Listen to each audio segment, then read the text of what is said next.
So, good morning out there to all of you in YouTube land. And we have been talking about metabolism. And so, let's see, you guys, have you been in for an in-person lecture on metabolism yet? No. Or maybe you were here for the last Wednesday, I can't remember. But if you recall, what we've been doing is going through the breakdown of glucose, and we have glycolysis, the Krebs cycle, and finally, electron transport. And as we've been going through it, our goal is 36 ATP, more or less. And the number is a little soft, but that's a good place to start. And glycolysis contributes 2 ATP. Krebs cycle contributes 2 GTP, which we still count as ATP. That means the electron transport chain is really doing all the heavy lifting in terms of extracting the bulk of energy from glucose. And it does this because what we really end up with is oxidizing glucose and generating a lot of these reduced electron acceptors. And so, as we've said, in terms of pathway, the best way to think about the electron transport chain is what it does for the cell. And I could write on the board, but I'm not going to. Number one, it is serving as the system by which we recycle all the electron acceptors. All the electron acceptors are going to be reoxidized. So NADH goes back to NAD. FADH2 goes back to FAD.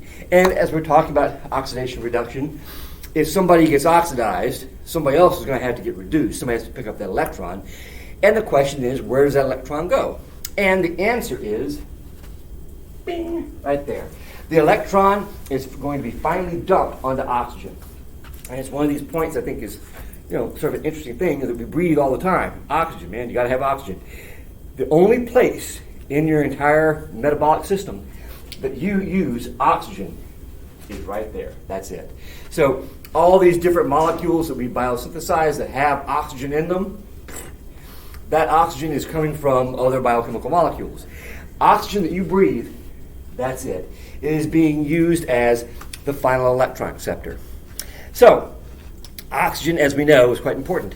Yes? So, I understand that it accepts the electron and stuff, right. But what makes that so important for the process? What does that accepting do? I could have almost given you that question. That's a perfect question. So, what happens if we shut off the oxygen?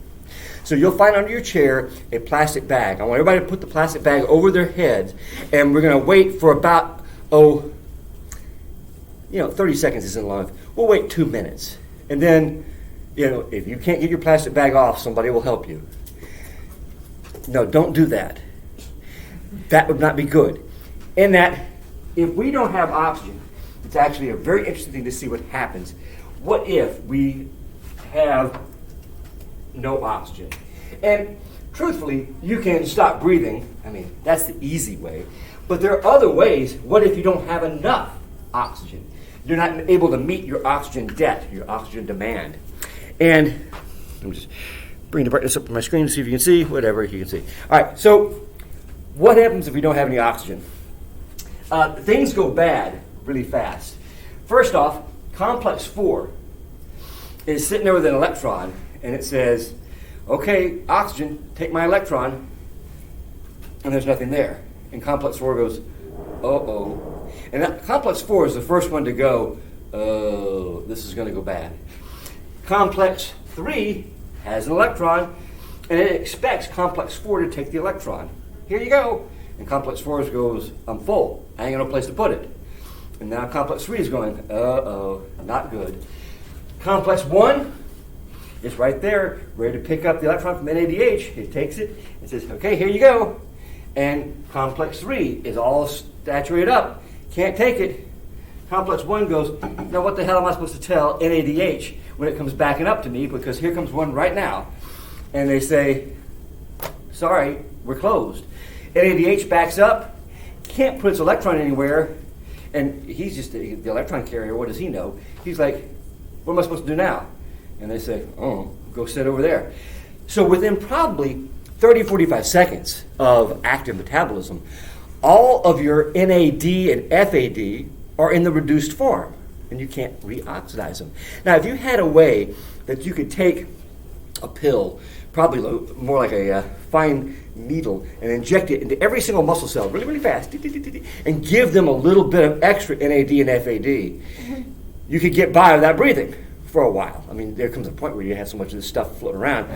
But short of that, once you have taken all of your electron carriers and put them into the reduced state, and there are no more oxidized guys, well, first thing you can't do is Krebs cycle, because it needs lots of NAD and FAD. And then that starts to back up. And then fairly quickly, and literally within 35 or 45 seconds, glycolysis is producing pyruvate, trying to pass it on to the mitochondria, and the mitochondria don't have an electron acceptor to take the electron off to turn pyruvate into acetyl-CoA. And so pyruvate starts backing up. That's not going to be good either. Now, this is in fact what we call no oxygen. I used to call this anaerobic respiration, and the book may even call it that. Now that I've been teaching micro, this is not actually anaerobic respiration. Officially, what we're talking about here is something that would be known as fermentation. So to be technically correct, when we as air breathers go without oxygen, we shift into fermentation. I still call it anaerobic respiration, but I really do believe now anaerobic respiration is a whole different beast. We can't carry out anaerobic respiration. Anaerobic respiration is something that only some really strange-ass bacteria can do, in which they use something other than oxygen as the final electron acceptor. They'll use like sulfur. They can use iron. It doesn't work as well as oxygen. I'm really partial to oxygen, but you can dump the electron into stuff. So for us, what do? I kind of want to leave this diagram up because there's a couple of interesting biohacks that we can do with the electron transport chain. But let's just go back, though, for a second to what you can do if you run low on oxygen. And that is carry out fermentation. So if we back ourselves up, we're not going to be able to do the Krebs cycle because this requires a lot of NAD and FADH2, or FAD. But we can back all the way up to glycolysis and take a look. There's a little interesting twist here in glycolysis that might come to our rescue. So if you recall glycolysis, in the cytoplasm, we've got the 6-carbon glucose. Just making sure I'm still in frame here. Yeah, you can read that. I don't know, maybe not. That's why you're here live. You got 6-carbon glucose. We're going to put in 2 phosphates from ATP. We immediately split this into 2 3-carbon phosphoglyceraldehydes, 3-carbon molecules. And if you recall, the next step is where we begin to start oxidizing these 3-carbon molecules. We need to have NAD come in and pick up an electron, both spots. NADH, and that guy's reduced to NADH. If you recall then, still 3 carbons. This is the step, the next step is the ATP regenerating step. It's where we can use creatine-like molecules and this thing called substrate level phosphorylation. And we still have 2 3-carbon molecules, but we can make per side the phosphate energy to rephosphorylate 2 ATPs each. All right, so that's why we say you get 4 ATP out, took 2 ATP in, net gated 2 ATP. It ain't much, but it's something. And you're left with, recall, this molecule is pyruvate. All right, so here is a game that bacteria developed, and we can do a bit. What if, rather than using oxygen as the final electron acceptor, we use pyruvate as the final electron acceptor. Let's see what might happen. What we're going to do is actually reduce pyruvate, which is in fact fast aqueous because you're trying to oxidize it, but you know, you ain't got no oxygen, you're about to die, you had this plastic bag on your head, you got to do something.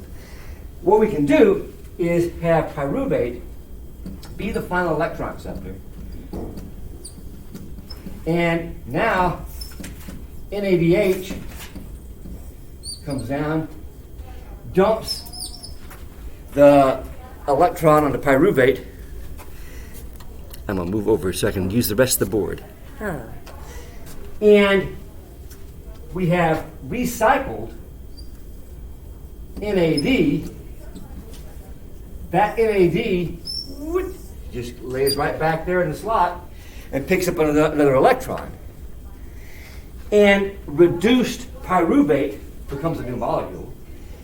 It is now lactic acid. So, rather than using oxygen as the final electron acceptor, we can use pyruvate as the final electron acceptor. Now, there are a lot of things that are not great about this. A, you get 2 ATP per glucose instead of 36. That sucks. That means you're having to, take in a ton of glucose to get a teeny bit of ATP out. This is not going to work well. You're going to run out of pixie sticks very fast. Second, the product that we generated, the end product, rather than being water, I love metabolic water. It's the best. We end up with 2 3-carbon molecules of lactic acid. That ain't going to go well for you either. First off, the lactic acid, as an acid, it begins to lower the pH of the cell and your body. Not good. You end up what's called lactic acidosis. And second, this is a toxic byproduct. I mean, we can't hold on to a lot of lactic acid without suffering from some pretty serious problems. Whereas everybody loves metabolic water. So this is fermentation. Now this is a little aside. This is how we carry out fermentation. If I use pyruvate as the final electron acceptor, I make lactic acid. Not all eukaryotes do that. There are some that... All right, we're going to shift over to this side.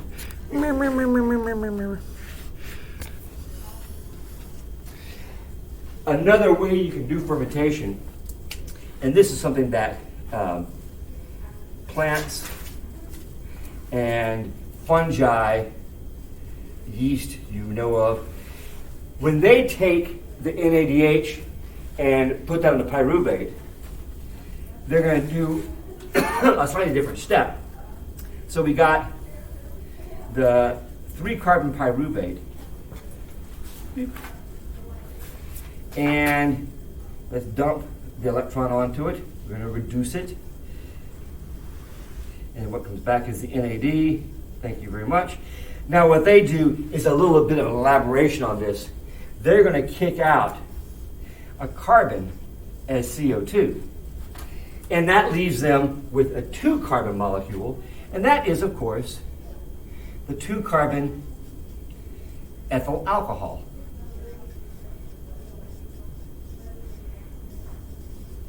That is how you make ethanol, or drinking alcohol. That is the principle behind fermentation. So, anybody here make their own beer, or wine, or spirits? No, I don't. But I have done fermentation actually upstairs. What you do is you take yeast, put it into something with some sugar in it, like grape juice, or starch, wheat. Let it sit for a couple of weeks. And bada bing, the yeast consume the oxygen very quickly in the solution.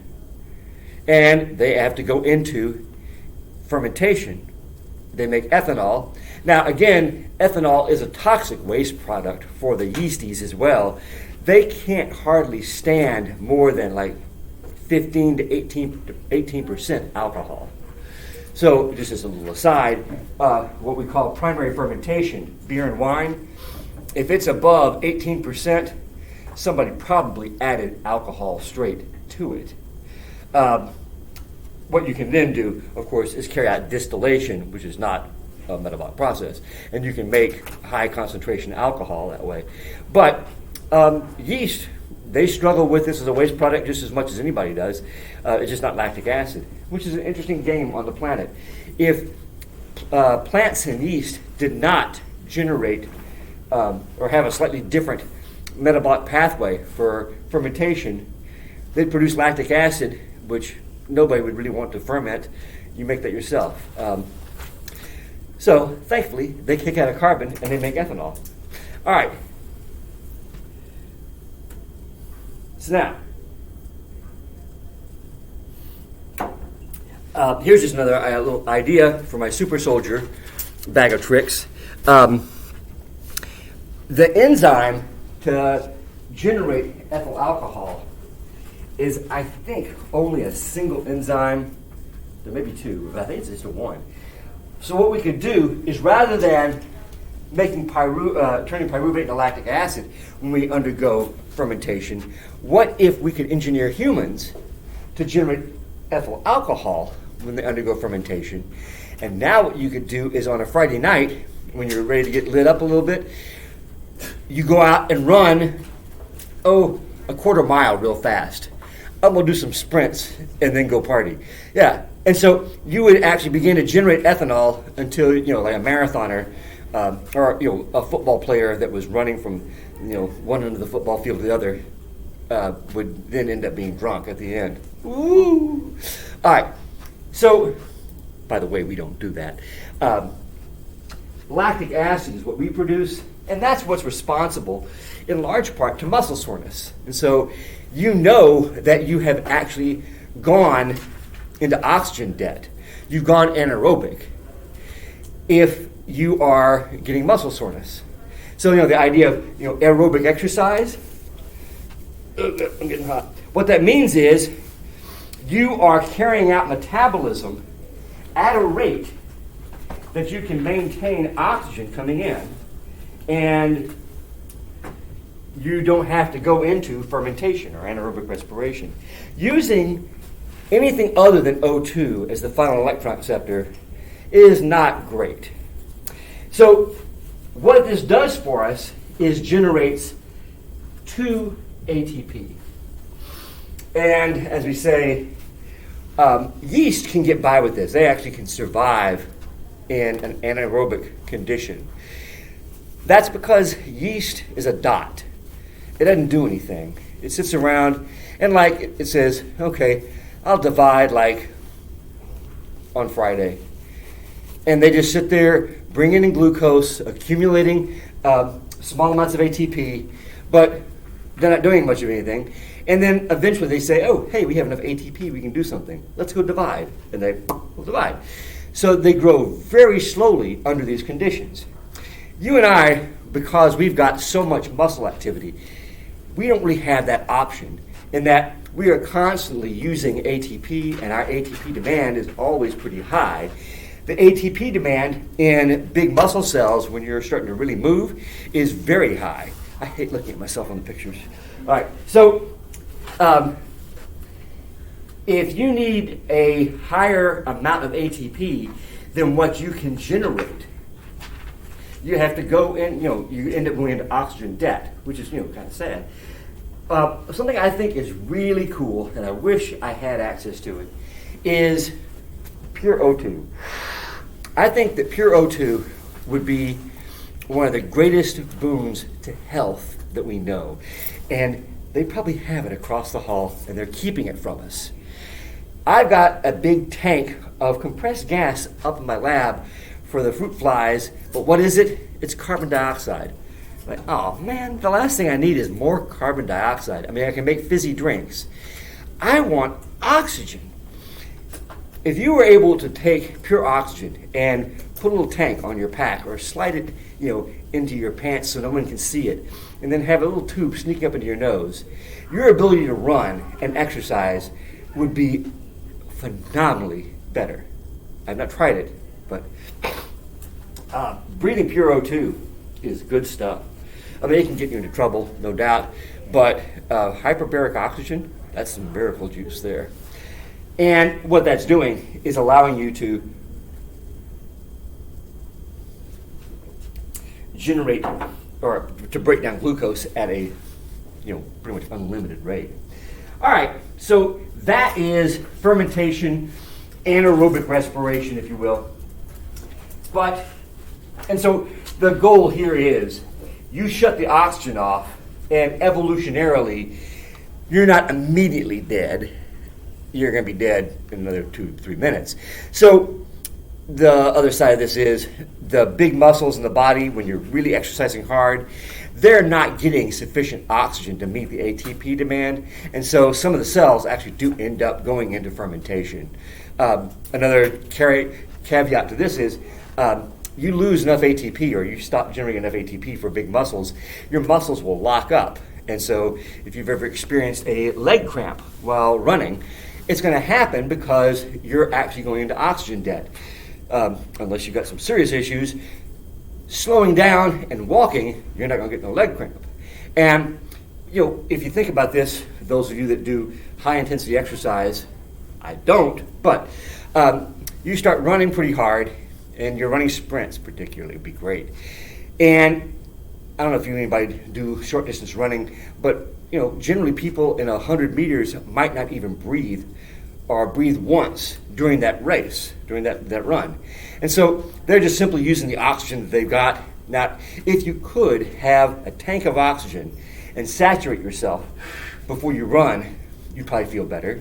But in the immediate, actually having oxygen, pure oxygen going, might not help you out because that fast, that much ATP use, you start to overextend the system and you don't have enough oxygen, no matter how fast you get it to yourself, to actually act as the final electron acceptor. And so the muscles lock up, and depending on how tough or big or determined you are, I would go, I have a muscle cramp, and I'd fall to the ground screaming, which is exactly what you're supposed to do because that begins to re-oxygenate your system and you start to generate more ATP. If you're a really tough person, you just say, oh, to hell with it, and you run and your leg calf locks up and you either tear the muscle or, God forbid, you pull the tendon off of your ankle. Not good. Don't do that. Listen to your body. So we can generate a small amount of ATP.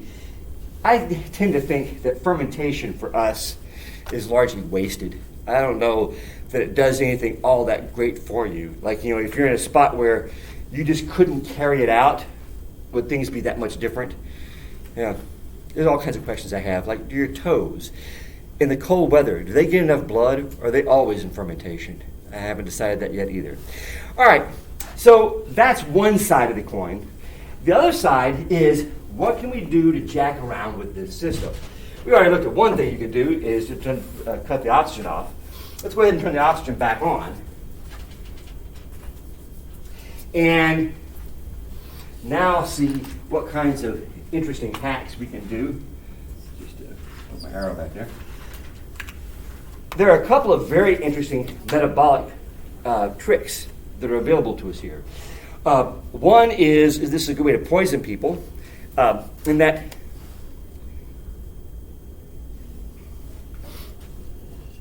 what we didn't draw, but in between these different groups are collections of things like cyanocobalamin, which is vitamin B12, CoQ10, which until I saw it at a general nutrition center, I'd never even read about it, but it is another one of these prosthetic groups, they're called. They're in between these different spots, and they just are filled with a lot of resonance structure, a lot of big heterocyclic molecules that can pick up electrons and drop them off.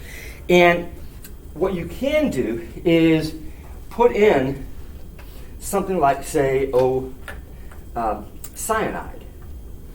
Cyanide is going to fit in, I think, here, not important.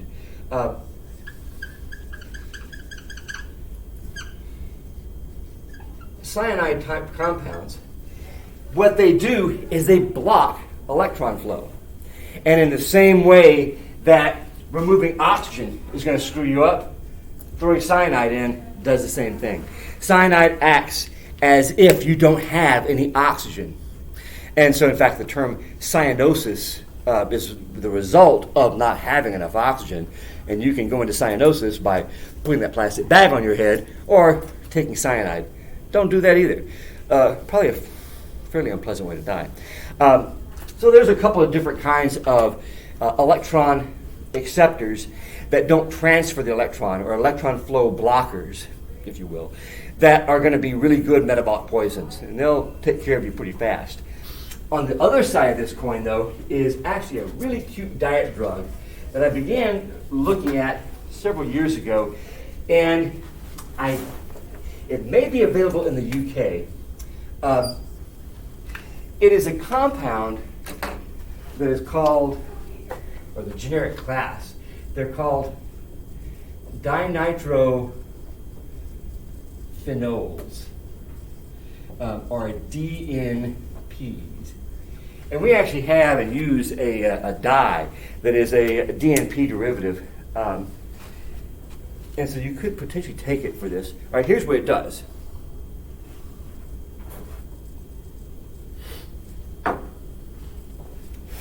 Dinitrophenols are referred to as uncouplers because they actually punch holes in the inner membrane. So here's a DNP. And we'll throw another one right here. Now, let's see what happens if we punch holes in the inner membrane. You are carrying out respiration. You got plenty of oxygen. You're pumping protons out and expecting them only to go through our ATP synthase, or the ADP rephosphorylase, as I insist. Now, what if you punch holes in the inner membrane? All of a sudden, instead of just going through this tunnel, hydrogen ions can just sneak back through. Now, you don't generate ATP because of this. What you do actually end up generating is a little bit of heat, because there is energy in that proton gradient, and as you resolve it, either through ATP synthase and make ATP, or through just a plain old hole, the energy's got to go somewhere. And this actually is a drug-induced, but also a natural phenomenon, in that this ends up doing a couple of cool things for you.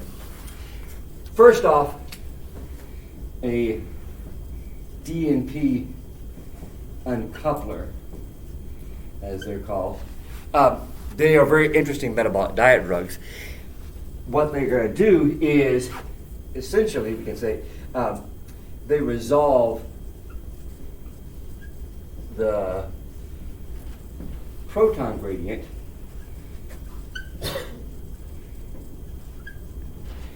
but no ATP production. And instead, they generate a little bit of heat. There are mitochondria that naturally have uncouplers. And apparently little babies have mitochondria with a lot of these uncouplers. And these are referred to as thermogenic mitochondria.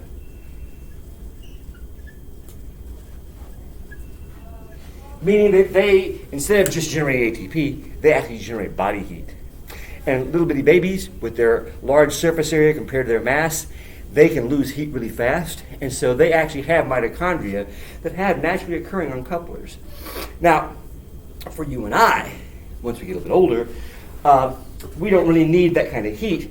But what you could do, and people have done this, is take dinitrophenols and use it as a diet drug. And it's a really interesting diet drug because if you calibrate it properly, you actually are eating food, consuming it, breaking down all the different metabolites, kicking it out as carbon dioxide. Everything is completely normal, except the proton gradient isn't being resolved by going through the ATP synthase. It's actually now just going into these little holes. And so if you take too much, you'll be in bad trouble, but a little bit, and you can turn all of your food into 30% off. So you got a donut that's 300 calories, and you're saying that, well, I can't have 300 calories. How about if I were to give you that donut and tell you it's only 100 calories? And you go, well, hell, 100-calorie donut, and it's a Krispy Kreme? I'll have that. All we have to do is sprinkle a little DNP on it, pop that in there, and now, instead of being able to generate the proton gradient that you would normally, your proton gradient is being reduced a little bit. And so you don't want to do this too much. So I was thinking, okay, if you did take too much, you'd lose the ability to generate sufficient ATP to carry out muscle contraction, and like things in your diaphragm and your heart, they need muscle contraction. It turns out that when you overdose on DMPs, the initial problem, and what you actually end up dying of, is you start running a fever of like 110 or something, and that's what gets you. So people that take DMPs will run a low-grade fever, and so you kind of have to balance that out. You know, your body temperature goes up to about 100, so yeah, 102. They used to be actually prescribed as diet drugs back in the 40s, and then I think people realized that they're probably fairly dangerous. They are still around, but I don't think they're generally prescribed in the U.S. anymore. And so it's an interesting game of way you can reduce the actual calorie amount in food, but have virtually no effect. I mean, you never know it other than you're running a little bit of a fever. So these are some of the different hacks that we can play with. Another one that's interesting to think about is the fact that as an ATP generating mechanism, this idea of the proton gradient, turns out it is not unique to mitochondria. It is a standard system used in a lot of different organisms. But it took a while to figure this out, because if you think about the Krebs cycle, glycolysis, these are metabolic pathways. This thing requires intact mitochondria, and it was not all that easy to figure out either. And this is what a guy named Peter Mitchell actually came up with, was the chemiosmotic gradient model. That is, the proton gradient allows for the production of ATP. One of the things he did was demonstrate that you could take mitochondria and put them into a very dilute acid solution, like a little bit of vinegar. And with no input, no oxygen, nothing, you make ATP. So this is the model that does work, and it's actually a fairly cute trick. So another thing I might do with my super soldiers is I'm going to engineer complex 2 to pump out a proton. I don't know why it doesn't, but that'll give you just a hair more ATP. So that is metabolism from front to back, top to bottom. A question that I have asked, and I might ask it because you may still not get it, but is something like this. Think about this. If we've got a cell culture system and we're monitoring the amount of glucose it takes up, we observe that under conditions in which there is no oxygen, the cells are taking up a very large amount of glucose. As soon as we turn the oxygen on, the glucose uptake drops dramatically. Why? And the answer is, in the absence of oxygen, we do not use glucose very efficiently. So this is a way of kind of finishing this whole thing up. We can look at the critical nature of oxygen, why it's so good to breathe. Anybody ever watch Ren and Stimpy? A few people. Muddy Mudskipper tells Stimpy, "You breathe oxygen, son?" And Stimpy goes, "No." He goes, "Good, don't start." Breathing oxygen comes with, that joke really went nowhere. Thank you. It's all right.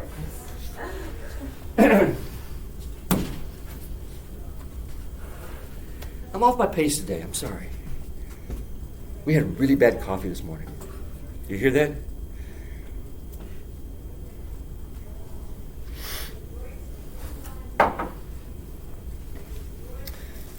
Where were we? All right, the criticality of oxygen.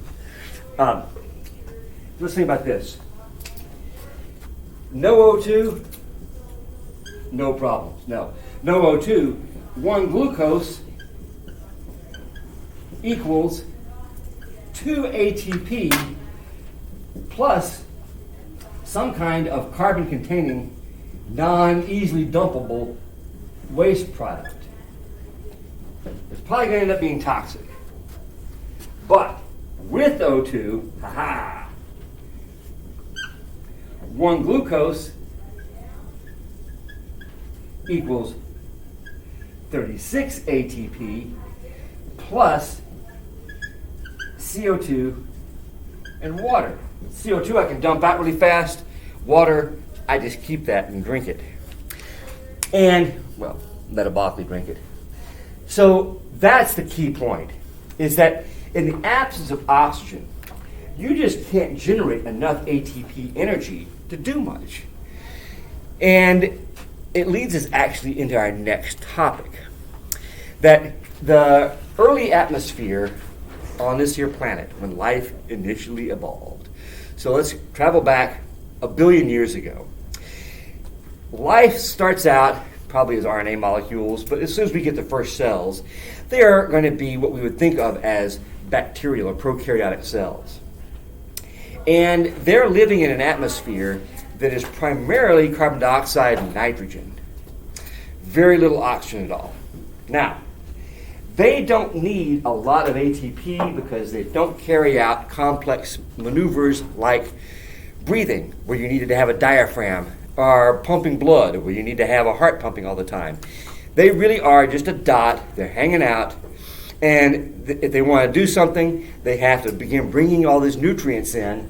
And just as a way of thinking about this, if you just happen to, just to put a number on this, let's say you need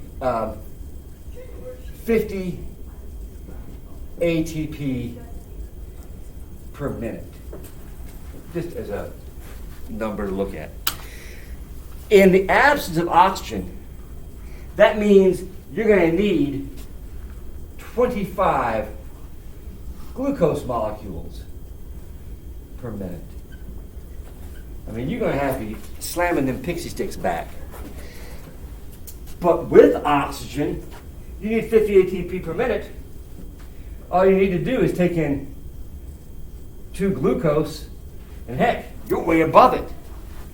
So that's the whole point, is that if you can be better at metabolism, more efficient, you don't have to eat as much. You actually can be a lot more careful about how fast you're eating. You don't have to have as much resources. You're able to use them more efficiently. So in the absence of oxygen, you either have to take up a lot of glucose or you just don't make a whole lot of ATP. And simple cells can do this because they're not doing much. They're hanging out. They're a dot. A dot is not a whole lot of developmental biology going on there. It's like it's a circle. And then after a while it divides. So they can get by with very low amounts of ATP over time. Now, you and I, as we know, really like oxygen. We require a fair amount of it. Something's going to happen to shift the atmosphere from being mostly carbon dioxide and nitrogen to something like what I'm happy to breathe, which is about 20% oxygen, 80% nitrogen. That something is, of course, the development of photosynthesis. And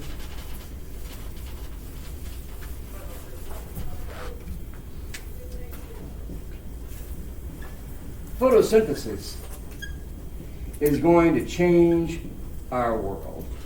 Photosynthesis is actually going to introduce sufficient oxygen into the atmosphere that we can now start to carry out much more complicated biochemical reactions.